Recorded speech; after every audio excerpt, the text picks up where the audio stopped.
नमस्कार मैत्रिणींनो, रशूज saver recipe मध्ये तुमचे हार्दिक स्वागत।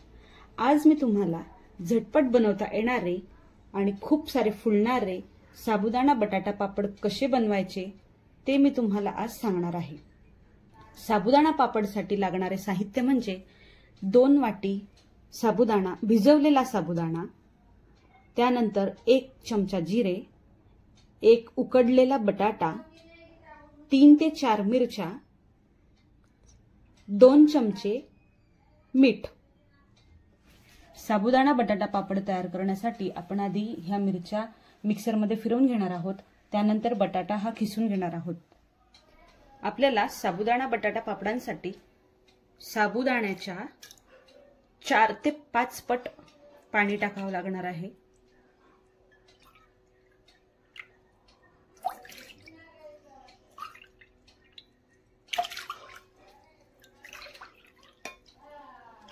त्यानंतर आपण इथे पाणी उकडणार आहोत। पाण्याला पूर्ण उकळी आल्यानंतर त्यात आपल्याला साबुदाणा टाकायचा आहे।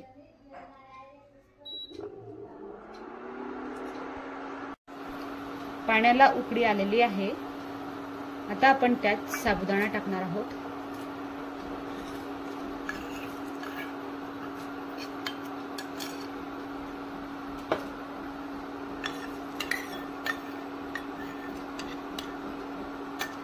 आता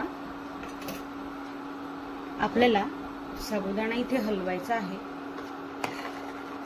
जोपर्यंत साबुदाणा एकदम ट्रान्सपरंट होत नाही तोपर्यंत त्यात बटाटा टाकायचा नाही। एकदा साबुदाणा ट्रान्सपरंट दिसायला लागला आणि छान असा उकडायला लागला म्हणजे त्यात आपण बटाटा टाकूयात। साबुदाणा शिजलेला आहे आणि त्याचा कलरही चेंज झालेला आहे। आता आपण त्यात 1 बटाटा खिसूया।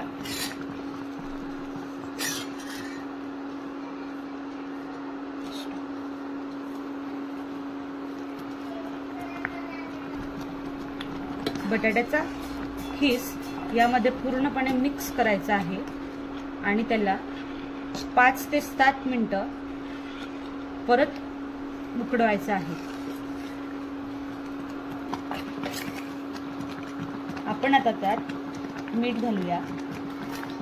मिठाचे प्रमाण मी आधीच सांगितलेले आहे। आता आपण यात जिरे घालणार आहोत। जिरे याच्यासाठी नंतर की जिरे जर आधी टाकलं तर साबुदाणा पापडांचा कलर हा चेंज होतो।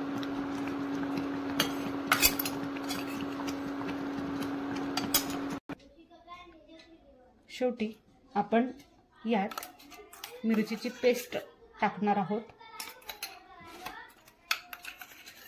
आणि त्याला पूर्णपणे मिक्स करणार आहोत। आता आपला साबुदाणा पापडांचा घाटा हा तयार झालेला आहे आणि त्याचा कलरही चेंज झालेला आहे। साबुदाणा अतिशय ट्रान्सपरंट आणि फुललेला असा दिसत आहे। आता आपण याची पापड तयार करूयात। आता आपण पळीचे पापड टाकूयात। ह्या पळीचे पापड टाकण्यासाठी आपल्याला प्लास्टिकचा कागद लागेल। प्लास्टिकचा कागद हा जाडसर वापरा जेणेकरून आपला पापड हा कागदाला चिकटणार नाही। चला तर मग सुरू करूया। या पापडाला असं पसरून घ्यायचंय।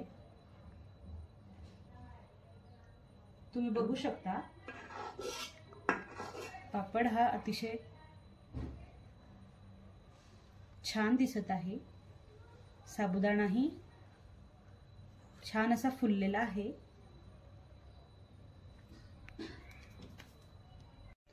आपल्याला आता हे पापड उन्हात वाळवायचे आहेत। पापड हे उन्हात वाळवलेले आहेत। फायनली आपले पापड हे वाळवून तयार झालेले आहेत। ते कडक उन्हात वाळलेले आहे। आपण आता ह्या पापडांना तळूयात। तेल पूर्णपणे गरम झालेलं आहे। आता आपण त्यात पापड तळणार आहोत।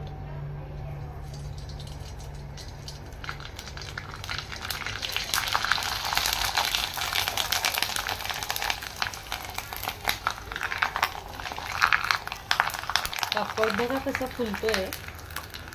साबुदाणा पापडातला पूर्णपणे फुललेला आहे आणि पापड आता खाण्यासाठी तयार आहे। तुम्ही बघू शकता पापड हा पांढरा शुभ्र दाणेदार आणि फुललेला दिसतोय।